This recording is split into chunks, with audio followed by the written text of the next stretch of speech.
بسم الله الرحمن الرحيم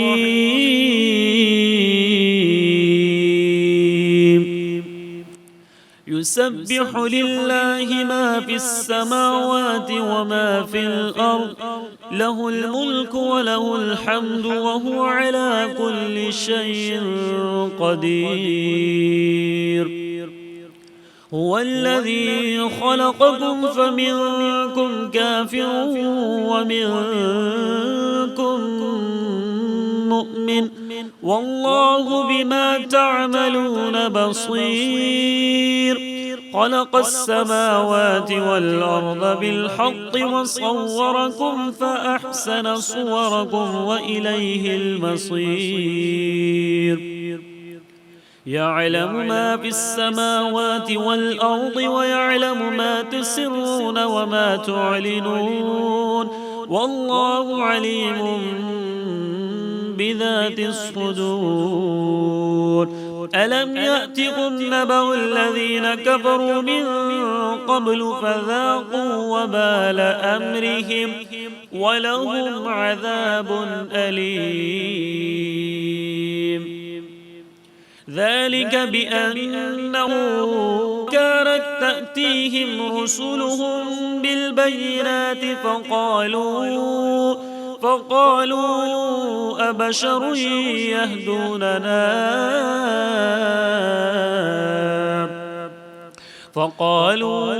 أبشر يهدوننا فكفروا وتولوا واستغنى الله والله غني حميد زعم الذين كفروا أن لن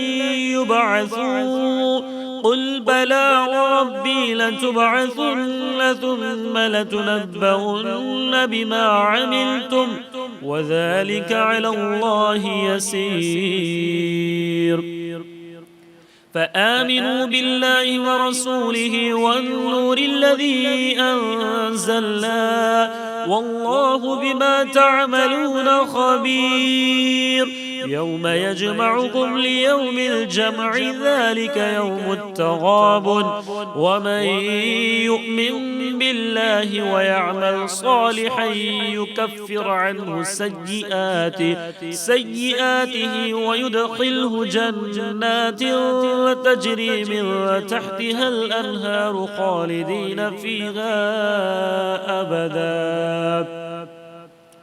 ذلك الفوز العظيم والذين كفروا وكذبوا بآياتنا أولئك أصحاب النار خالدين فيها وبئس المصير ما أصاب من مصيبة إلا بإذن الله ومن يؤمن بالله يهد قلبه والله بكل شيء عليم وأطيعوا الله وأطيعوا الرسول فإن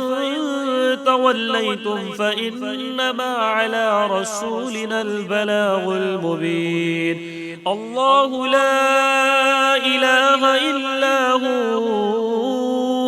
وعلى الله فليتوكل المؤمنون يا أيها الذين آمنوا إن من أزواجكم وأولادكم عدوا لكم فاحذروهم وإن تعفوا وتصفحوا وتغفروا فإن الله غفور رحيم إنما أموالكم وأولادكم فتنة والله عنده أجر عظيم فاتقوا الله ما استطعتم واسمعوا وأطيعوا وأنفقوا خيرا لأنفسكم ومن يوق شح نفسه فأولئك